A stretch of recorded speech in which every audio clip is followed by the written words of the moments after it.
Good morning.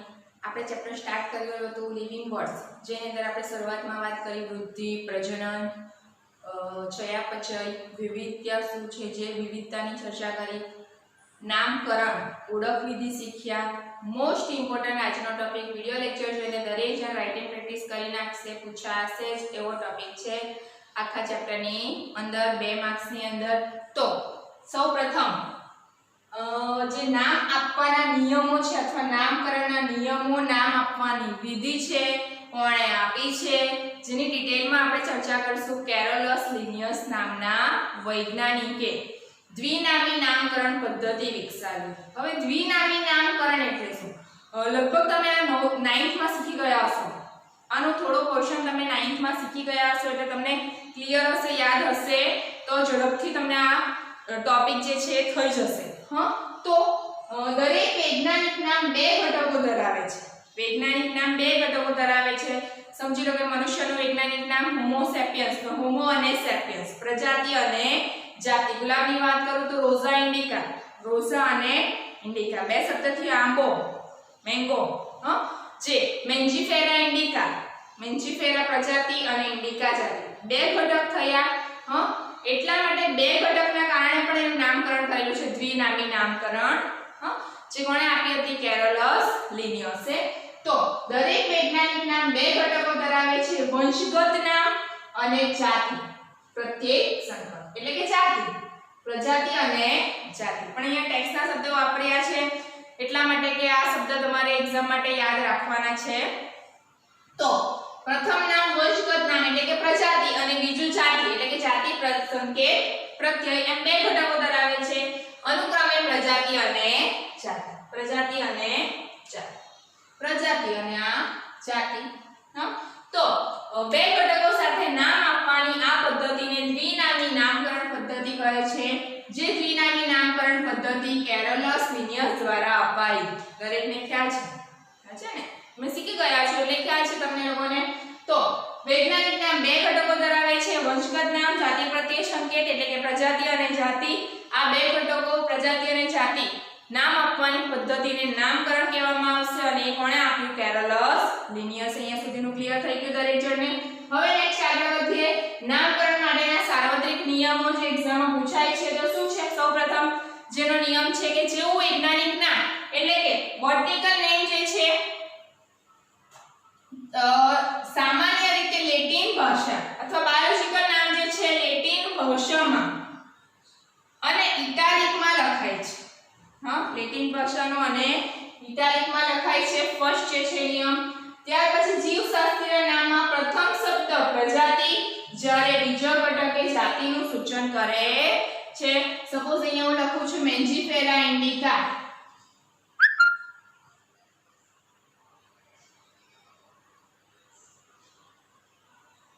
આ પ્રજાતિ અને આ થઈ જાતિ। મેન્જીફેરા ઇન્ડિકા, મેન્જીફેરા એ પ્રજાતિ છે અને ઇન્ડિકા એ જાતિ છે। તો જીવશાસ્ત્રીય નામમાં પ્રથમ શબ્દ પ્રજાતિ, પ્રથમ શબ્દ પ્રજાતિ અને બીજો શબ્દ જાતિનો। ત્યાર પછી બંને શબ્દો હસ્તલિખિત લખતા હોઈએ ત્યારે દરેક શબ્દની નીચે આડી લીટી કરવામાં આવે છે। જો આપણે હાથેથી લખીએ છીએ તો અંડરલાઈન કરવું જરૂરી છે, પરંતુ કોમ્પ્યુટરાઇઝ હશે તો એ કેવું હશે? ઇટાલિક ત્રાસુ લખાણ લખેલું હશે। ત્રાસુ લખાણ ઇટાલિકમાં છપાયેલું હશે અને હસ્તલિખિત એટલે હાથે લખતા હોઈએ તો ત્યારે અંડરલાઈન કરવું જરૂરી છે નિયમોને આધારે। એનો નિયમ છે કે બંને શબ્દો હસ્તલિખિત લખતા હોઈએ ત્યારે દરેક શબ્દની નીચે આડી લીટી કરવામાં આવે છે। તેનું મૂળ ઉદ્ભવ લેટિન બતાવવામાં ઇટાલિકમાં છાપવાનું હોય છે। ઇટાલિકમાં છાપવાનું છે, ઇટાલિકમાં લખાય, ઇટાલિક ત્રાસુ લખાણ હશે।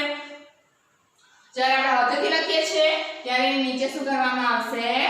અંડરલાઈન। ઓકે, 3 પોઈન્ટ થયા। પહેલું લેટિન ભાષા અને ઇટાલિકમાં, બીજું જે છે પ્રજાતિ અને જાતિ, પ્રથમ શબ્દ પ્રજાતિનો, બીજો શબ્દ જાતિનો। ત્રીજો પોઈન્ટ છે જો આપણે હાથેથી લખીએ તો અંડરલાઈન કરવું જરૂરી છે અને કોમ્પ્યુટરાઇઝ સીધું છાપેલું હશે તો ઇટાલિકમાં છાપવામાં આવે છે। નેક્સ્ટ પોઈન્ટની વાત કરીએ તો પ્રજાતિના નામનો પ્રથમ મૂળાક્ષર મોટી લિપિમાં શું કીધેલું છે? પ્રજાતિના નામનો પ્રથમ મૂળાક્ષર મોટી લિપિમાં હોય છે, જ્યારે ચોક્કસ જાતિનું નામ નાની લિપિમાં લખાય છે. હંમેશા યાદ રાખજો, પ્રજાતિનો પ્રથમ અક્ષર કેપિટલ લેટરમાં જ હોવો જોઈએ અને જ્યારે બીજો શબ્દ જાતિ લખીએ છીએ તેનો પ્રથમ જે લેટર છે એ સ્મોલ લેટરમાં જ હોવો જોઈએ. હા, નાની લિપિમાં જ હોવું જોઈએ. ધારો કે મેન્જીફેરા ઇન્ડિકા ઇન્ડી, બરાબર, પ્રથમ અક્ષર મોટી લિપિમાં, નાનો અક્ષર. ઓકે, તો અહીંયા સુધીનું ક્લિયર થઈ ગયું હશે. હવે આગળ વધીએ. જીવશાસ્ત્રીય નામના અંતમાં સંશોધકનું નામ સંક્ષિપ્તમાં લખવામાં આવે છે. હા, મેન્જીફેરા ઇન્ડિકા LINN એટલે કે લિનિયસ, એને સંક્ષિપ્ત એટલે ટૂંકમાં લખવામાં આવે છે. જે શોધ કરનાર છે, સંશોધક છે, એનું ટૂંકમાં નામ લખવામાં આવે છે જેણે સંશોધન કર્યું હોય એનું. હા, જેમ કે બોટનિકલ નામ આવ્યા છે. હા, આંબાનું વૈજ્ઞાનિક નામ, આંબાનું બોટનિકલ નામ મેન્જીફેરા ઇન્ડિકા છે. સંશોધન કોણે કરેલું છે એનું? લિનિયસે. તો LINN આ રીતના સંક્ષિપ્તમાં ટૂંકમાં લખવામાં આવશે, જે દર્શાવે છે કે આ જાતિનું સૌપ્રથમ વર્ણન લિનિયસ દ્વારા કરવામાં આવ્યું હતું. એટલે એના પરથી ખ્યાલ આવશે કે કઈ વનસ્પતિનું વર્ણન કયા વૈજ્ઞાનિકે કર્યું છે, એ રીતના ખ્યાલ આવે. એ નિયમો, સાર્વત્રિક નિયમો બનાવ્યા છે જે દરેક જગ્યાએ એક જ હશે. હા, જેમ કે બોટનિકલ નેમ છે એ અથવા તો જેવું વૈજ્ઞાનિક નામ છે દરેક જગ્યાએ એક જ અનુસરાય છે, જ્યારે આપણે સ્થાનિક નામ ગમે તે કહી શકીએ. બરાબર છે? તો એ સ્થાનિક નામ કોઈ પણ હોઈ શકે, પણ એનું બોટનિકલ નેમ છે, વૈજ્ઞાનિક નામ છે, એ જીવશાસ્ત્રીય નામ છે, જે દરેક જગ્યાએ ફક્ત એક જ રહેશે. પછી અમેરિકામાં કે ઇન્ડિયામાં કે ગમે ત્યાં એક જ અનુસરાશે. એટલે એના નિયમો પણ કેટલા? દરેક જગ્યાએ એક જ હશે. ઓકે, જો હાથથી લખેલું હોય તો અંડરલાઈન હશે, જો છાપેલું હશે સીધું કોમ્પ્યુટરાઇઝ તો ઇટાલિકમાં જોવા મળશે, ત્રાસુ જોવા મળશે. પછી એનો પ્રજાતિનો પ્રથમ લેટર જે છે કેપિટલ જ હોવો જોઈએ, જાતિનો પ્રથમ લેટર જે છે સ્મોલ હોવો જોઈએ. હા, તો આ બધા એના નિયમો થયા. ફરી એકવાર રિવાઇઝ કરી લઈએ. ફર્સ્ટ કે કેરોલસ લિનિયસે દ્વિનામી નામકરણ પદ્ધતિ આપી. ત્યાર પછી જો જીવશાસ્ત્રીય નામ સામાન્ય રીતે લેટિન ભાષામાં અને ઇટાલિકમાં લખાય છે. સેકન્ડ, પ્રથમ શબ્દ પ્રજાતિનો, જ્યારે બીજો ઘટક જાતિનું સૂચન કરે છે. બંને શબ્દો હસ્તલિખિત લખવાના હોઈએ એટલે કે હાથથી લખેલા હોઈએ ત્યારે શબ્દની નીચે આડી લીટી કરવામાં આવે છે, અંડરલાઈન કરવામાં આવે છે, પરંતુ તેનું મૂળ ઉદ્ભવ લેટિન બતાવવા માટે ઇટાલિકમાં છાપવાનું હોય છે. પ્રજાતિના નામનો પ્રથમ મૂળાક્ષર મોટી લિપિમાં, જ્યારે ચોક્કસ જાતિનું નામ નાની લિપિમાં લખાય છે. મેન્જીફેરા ઇન્ડિકા. જીવશાસ્ત્રીય નામના અંતમાં સંશોધકનું નામ સંક્ષિપ્તમાં એટલે ટૂંકમાં લખવામાં આવશે. દાખલા તરીકે મેન્જીફેરા ઇન્ડિકા લિનિયસ શોધેલું છે તો LINN લખેલું છે ફક્ત, જે દર્શાવે છે કે આ જાતિનું સૌપ્રથમ વર્ણન લિનિયસ દ્વારા કરવામાં આવ્યું હતું. કે તો ત્યાર પછી વર્ગીકરણ શું છે, વર્ગક શું છે એની ડિટેલમાં ચર્ચા કરેલી છે, તો આપણે એ ચર્ચા જોઈએ. જેમાંથી MCQ પૂછાઈ શકે. આ જે આખો ક્વેશ્ચન છે 2 માર્ક્સની અંદર પૂછાઈ શકે, તો એ ધ્યાનમાં રાખીશું. ઓકે, એ સવાલ એવી રીતે પૂછાશે કે લિનિયસ દ્વારા નામકરણ માટેના અથવા દ્વિનામી નામકરણ માટેના સાર્વત્રિક નિયમો જણાવો. હા, તો આવી રીતે પૂછાશે, તો આ ધ્યાનમાં રાખીશું. ઓકે, આગળ નેક્સ્ટ વાત કરીએ વર્ગીકરણની. ઓકે, તો આપણે જે નામકરણ માટેના સાર્વત્રિક નિયમો શીખી ગયા, ત્યાર પછી વાતો કરેલી છે વર્ગીકરણની. કે તમને એવું પૂછાય કે વર્ગીકરણ એટલે શું, તેનું મહત્વ જણાવો, તો ત્યારે આ ધ્યાનમાં રાખીશું. બરાબર છે કે બધા જ સજીવોનું નામાધિકરણ કરવાનું શક્ય ન પણ હોય, જેથી પ્રથમ કક્ષાએ સજીવોની અર્થકારક જૂથ વહેંચણી દ્વારા શક્ય બનાવાય છે. આ કાર્ય પદ્ધતિને વર્ગીકરણ કહે છે. વર્ગીકરણ જુદી જુદી રીતે થયેલું જોવા મળશે. જેમ કે આપણને ખબર છે વનસ્પતિને અલગ મૂકવામાં આવી, પ્રાણીઓને અલગ મૂકવામાં આવી, હા, કીટકોનો જૂથ, તો એવી રીતે જુદો જૂથ પાડવામાં આવ્યા. એટલે વર્ગક, એના માટે શબ્દ ટેક્સા વપરાયો. તો એ ડિટેલમાં ચર્ચા કરીએ. તો આમ વર્ગીકરણ એ એક એવી કાર્ય પદ્ધતિ છે જેમાં કોઈ પણ સજીવને વર્ગીકૃત કરવાની સગવડ ભરેલી કક્ષાઓની વ્યવસ્થા હોય તેમજ કેટલાક સરળતાથી નિરીક્ષણ કરી શકાય તેવા લક્ષણો ઉપર આધારિત હોય. દાખલા તરીકે વનસ્પતિઓ, પ્રાણીઓ, કૂતરાઓ, બિલાડીઓ કે કીટકોના કેટલાક જૂથોને ઓળખી શકીએ. જે અમુક વસ્તુ આપણે ઓળખી શકીએ, પણ આવા જૂથ શબ્દનું પ્રયોજન કરતાની સાથે જ આપણે તે જૂથમાં ચોક્કસ લક્ષણો સાથે જોડાઈ શકીએ છીએ. એટલે મગજમાં આપણને છબી કે વનસ્પતિ તો કેવી હોય, આપણને મગજમાં ચિત્ર ક્લિયર જ છે. પ્રાણીઓ તો કેવા હોય, તેમાં તો જો કૂતરો, તો કૂતરાના આપણે લક્ષણો ખબર છે કે એ કેવું દેખાય છે. બિલાડી છે તો બિલાડી શું દેખાય છે, શું ખોરાક ગ્રહણ કરે છે. કીટકો તો કીટકોને, આમ ઘણા બધાને આપણે ઓળખીએ છીએ, એની છબી આપણા મગજમાં છે એટલા માટે. પણ ઘણા જે છે એવાને આપણે ઓળખતા નથી, કારણ કે આપણને નથી ખ્યાલ. તો આવા જૂથ શબ્દનું પ્રયોજન કરતાની સાથે જ આપણને તે જૂથના ચોક્કસ લક્ષણો સાથે જોડાઈ જઈએ છીએ. કૂતરા વિશે વિચારતા હોઈએ ત્યારે આપણી સમક્ષ તેની છબી એટલે કે કૂતરાની કેવી છબી છતી થાય છે કે બિલાડી નહીં. આપણે એમ કહીએ કે ચાલો કૂતરો આવ્યો છે, તરત જ કૂતરાની જ છબી મગજમાં, કે બિલાડીની તો નથી થવાની ને. એવું કહેવામાં આવે કે ચાલો સામે બિલાડી આવી છે, અથવા તમને એવું કહે કે ચાલો તમને જેવું આવડે તેવું બિલાડીનું દ્રશ્ય દોરો, તો તમે બિલાડી જ દોરવાનું, નહીં કે કૂતરાના જેવું દોરશો. એટલે એ આપણને ખ્યાલ છે એટલા માટે, બરાબર છે, એની છબી છે આપણા મગજની અંદર. જો આપણે આલ્સેશિયન વિશે વિચારતા હોઈએ તો આપણે જાણીએ કે આપણે કોના વિશે વાત કરીએ છીએ. હવે આલ્સેશિયન એટલે શું? એ કૂતરાની જાતિ જ છે. તો આલ્સેશિયન આપણને અત્યારે નથી ખબર, કદાચ જોવામાં નહીં આવ્યો હશે, પણ આલ્સેશિયન કૂતરાની જાતિ છે. તો એના વિશે ખ્યાલ જ આવી છે. હવે તમને મગજમાં કે આંબાનું ઝાડ છે, તો તમને એમ કે આંબો વિશે 2-4 વાક્ય બોલો, તો તમે એના વિશે જ બોલશો, નહીં કે બારમાસી વિશે બોલશો, કે નહીં કે જાસૂદ વિશે બોલશો, કે એના પુષ્પની વાત કરશો, કે પછી એની છબી ક્લિયર છે મગજમાં એટલા માટે. તો એવી જ રીતે સસ્તન પ્રાણી જૂથની વાત કરીએ તો તમે કેવા પ્રાણી વિશે વિચારતા થશો કે જેને બાહ્ય કર્ણપલ્લવ અને શરીર પર વાળ હોય. તેવી જ રીતે વનસ્પતિમાં જો ઘઉં વિશે વાત કરતા હોઈએ ત્યારે આપણા મગજમાં ઘઉંની છબી જ તાદ્રશ્ય થાય છે, એટલે કે ઘઉં વિશે જ વિચારતા હોઈએ, કે બીજી કોઈ વનસ્પતિ વિશે વિચારતા હોતા નથી, નહીં કે ચોખા કે અન્ય વનસ્પતિ. આથી કૂતરાઓ, બિલાડીઓ, સસ્તન, ઘઉં, ચોખા, વનસ્પતિઓ, પ્રાણીઓ વગેરે જેવા સજીવોના અભ્યાસ માટે સુલભ કક્ષાઓ પડેલી છે. આ બધા માટે કક્ષાઓ પડેલી છે.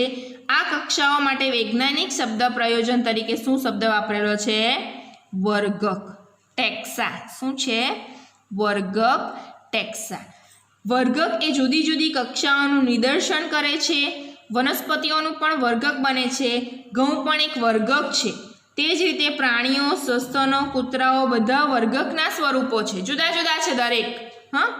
પરંતુ તમે જાણો છો કે કૂતરા એ સસ્તન છે, એ બધા પ્રાણીઓ છે. કૂતરાનો સમાવેશ તેમાં થવાનો, સસ્તન, સ્તનધારી છે, સસ્તન છે. સસ્તન એ બધા પ્રાણીઓ છે. આથી પ્રાણીઓ, સસ્તન અને કૂતરાઓ જુદા જુદા સ્તરે વિવિધ વર્ગક તરીકે રજૂ થાય છે. હવે તમને વાત કરું તો પ્રાણીઓમાં તો ઘણા બધા પ્રાણીઓ આવશે. જેમ કે ગાય છે, ભેંસ છે, એને એક સમૂહમાં મૂકીએ આપણે. વાઘ, સિંહ, જંગલી પ્રાણીઓ જેને એક વર્ગમાં મૂકીએ તો એ શું થયું? વર્ગક થયું. ખ્યાલ આવે છે તમને? તો આમ લાક્ષણિકતાઓને આધારે બધા જ સજીવોને વિવિધ વર્ગકોમાં વર્ગીકૃત કરી શકાય. વિવિધ વર્ગકોમાં વર્ગીકૃત કરવાની આ પ્રક્રિયાને વર્ગીકરણ કહે છે. શું કહેવામાં આવશે? વર્ગીકરણ. અને વર્ગીકરણ પદ્ધતિના અભ્યાસને વર્ગીકરણ વિદ્યા કહેવાશે. આ જે છે ધ્યાનમાં રાખીશું એમસીક્યુ માટે. સજીવોની કોષ રચનાની સાથે સાથે બાહ્ય અને આંતરિક રચના, વિકાસ પ્રક્રિયા અને પરિસ્થિતિકીય જાણકારી આવશ્યક છે અને તે આધુનિક વર્ગીકરણના અભ્યાસનો આધાર બને છે. તેથી લક્ષણીકરણ, કેરેક્ટરાઇઝેશન, ઓળખવિધિ, એટલે કે જે કોઈ પ્રાણી છે તો એના લક્ષણો જોવા, એને ઓળખવિધિ, એનું આઈડેન્ટિફિકેશન કરવાનું, કે આપણે કહીએ તો ખબર પડે કે આ કૂતરો છે, એના લક્ષણોને જોઈને આપણા મગજમાં એની છબી છે, એનું ઓળખ કર્યું આપણે કે શું આ કૂતરો છે. પછી એનું વર્ગીકરણ કર્યું, એનું નામકરણ. એ વનસ્પતિ વિદ્યાના અભ્યાસ માટેની મૂળભૂત પ્રક્રિયાઓ છે. વર્ગીકરણ કોઈ નવી બાબત નથી. ખાસ કરીને પોતાના ઉપયોગ માટે માણસ જાત હંમેશા વિવિધ પ્રકારના સજીવો વિશે જાણવામાં વધુને વધુ રસ દાખવે છે. શરૂઆતના દિવસોમાં માનવી તેની પાયાની જરૂરિયાતો જેવી કે ખોરાક, પહેરવા, ઓઢવા અને આશ્રયના સ્ત્રોત શોધતો હતો. હા, પહેલાંની વાત કરેલી છે, આદિમાનવોની વાત કરેલી છે ત્યારના, જેથી શરૂઆતનું વર્ગીકરણ વિવિધ સજીવોની ઉપયોગિતા આધારિત હતું.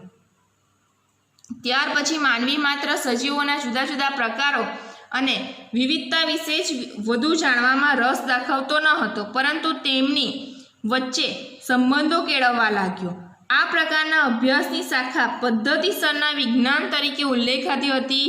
ખાસ ધ્યાનમાં રાખીશું એટલા માટે કે આ ટોપિક છે એમાંથી MCQ પૂછાય છે. હા, MCQ પૂછાય છે તો એ ધ્યાનમાં રાખીશું કે MCQમાં શું પૂછાય છે. તો આ સિસ્ટેમેટિક શબ્દ એ લેટિન શબ્દ સિસ્ટેમા શબ્દ ઉપરથી ઉતરી આવેલો છે. શેના ઉપરથી આવેલો છે? સિસ્ટેમા. એનો અર્થ શું થશે? સજીવોની પદ્ધતિસરની ગોઠવણી. લિનિયસે તેના પ્રકાશનના શીર્ષક તરીકે સિસ્ટેમા નેચર શબ્દ પ્રયોજન કર્યું હતું. આવી રીતે પૂછાય કે લિનિયસે તેના પ્રકાશનના શીર્ષક તરીકે કયો શબ્દ પ્રયોજન કર્યું હતું? તો સિસ્ટેમા નેચર. સિસ્ટેમેટિક શબ્દને લેટિન શબ્દ શેના ઉપરથી ઉતરી આવ્યો છે એવું પૂછાય તો સિસ્ટેમા. ઓકે, તો જેમ જેમ પદ્ધતિસરના વિજ્ઞાનનો વ્યાપ વધતો ગયો તેમ તેમ ઓળખ વિધિ, નામકરણ અને વર્ગીકરણનો તેના સમાવેશ થતો ગયો. પદ્ધતિસરનું વિજ્ઞાન એ સજીવો વચ્ચેના ઉદ્વિકાસકીય સંબંધોનો અહેવાલ પણ ધ્યાને લેવામાં આવે છે. તો આ વાત થઈ વર્ગીકરણની. ઓકે, જેની અંદર જે ચર્ચા કરેલી છે એ ધ્યાનમાં રાખીશું. MCQની અંદર પૂછાઈ શકે. તો આજે જે આપણે શીખ્યા તેમાં મોસ્ટ ઇમ્પોર્ટન્ટ ટોપિક હતું નામકરણ માટેના સાર્વત્રિક નિયમો, દ્વિનામી નામકરણ માટેના. ઓકે, જે કોણે આપેલી હતી પદ્ધતિ? Carolus Linnaeus. ત્યાર પછી થોડી વર્ગીકરણની ચર્ચા કરી અને લાસ્ટમાં MCQ માટે ઇમ્પોર્ટન્ટ જે છે પદ્ધતિસરનું વિજ્ઞાન, સિસ્ટેમેટિક શબ્દ લેટિન શબ્દ સિસ્ટેમા શબ્દ ઉપરથી, અને લિનિયસે તેના પ્રકાશનના શીર્ષક તરીકે સિસ્ટેમા નેચર શબ્દ પ્રયોજન કર્યું હતું. ઓકે, તો નેક્સ્ટ ટોપિક સાથે નેક્સ્ટ વિડીયો લેક્ચરમાં મળીશું.